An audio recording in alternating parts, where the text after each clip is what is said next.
Hello, everyone, and welcome back to the Patreon podcast. This week I wanted to talk about doing things backwards. This is something that I have been considering a lot lately, yet again, kind of relating to my bike rides. I wanted to switch things up a little bit, so I decided to do my normal route backwards, and I got some interesting inspiration off of that.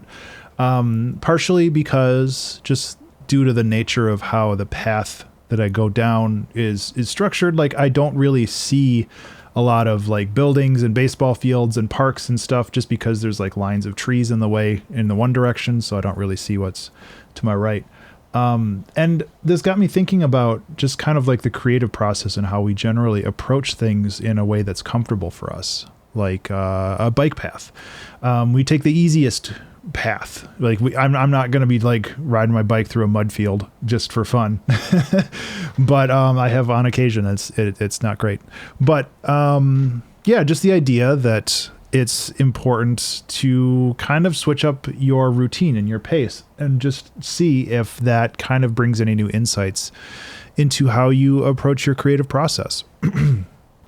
And kind of what I mean by this is if you generally write a song by starting with a chord progression and then moving on to the melody from there, maybe try writing a melody first and then doing a chord progression.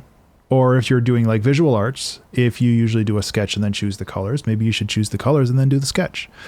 And obviously it's not a two-step process for making things. It's entirely possible to make a song from back to front, where you start basically with the ending and then you kind of work backwards into the choruses and the verses and then maybe the intro. So there's a lot of different ways to approach this kind of creative process, but I think that it's really valuable to switch up your process once in a while and just try some new ways of approaching your creative issues, because you get stuck in that rut. Like you get stuck on that bike path and it's just like, okay, I got to go down that path again. I got to do my exercise. I got to put my reps in.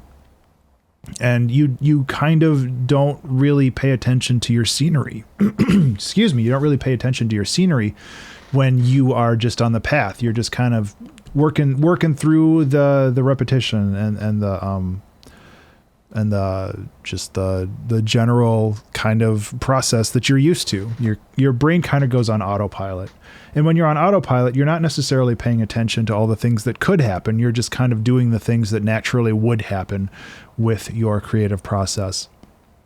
So I think that it's really important to try to do things backwards and try to find new ways to maybe get to the same place that you were before, but to take a route that you're not used to. And I've been trying to do that a little bit more lately with the 2-hour track challenge, focusing not just on the chill out stuff, but I really want to maybe try different like drum rhythmic stuff, or like using instruments that I haven't really used before. And like I did a stream this last weekend where I didn't know what to do, so I just started pulling random samples out of my library. It's like, I got to use this. Where am I going to put this? How am I going to implement this into the process? And those kind of changes to your process really kind of upset your autopilot, and you can actually start paying attention to like where you are and what you want to be doing. And I think that that's very, very valuable when it comes to kind of innovating and growing as an artist. Because if you get stuck doing the same thing over and over, your music or your art can be kind of repetitive and samey, and that's not a bad thing. For some people, that's a very good thing. I was listening to music by the artist Tycho, I think last weekend, and I really love Tycho. I like the work that he does, but like listening to a couple of his albums back to back, it's just like, woof, that's a lot of the same stuff over and over and over. And that's not a bad thing. It's worked very well for him.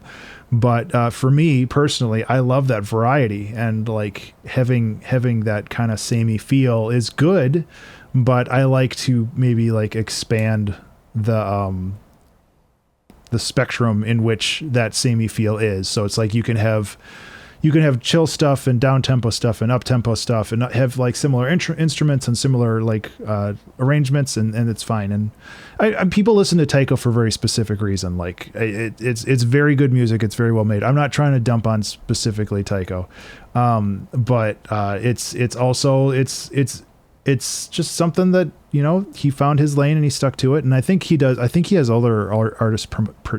I think he has other artist personas as well. So maybe music in the Taiko style gets released under Taiko, and then, you know, his other stuff gets released elsewhere. I don't know.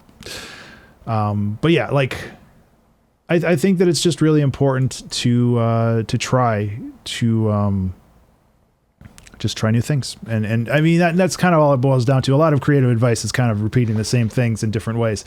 So yeah, just try new things. Just try doing your process backwards or out of order. I think that it's really valuable to give it a shot. And I think that you will find some really cool and valuable insight through that. So that's all I have for this one. Thank you guys so much for being a Patreon supporter, and thank you so much for listening. I really genuinely do appreciate it. I hope that you have a fantastic Friday and a wonderful weekend, and I will talk to you in the next one. Be remarkable.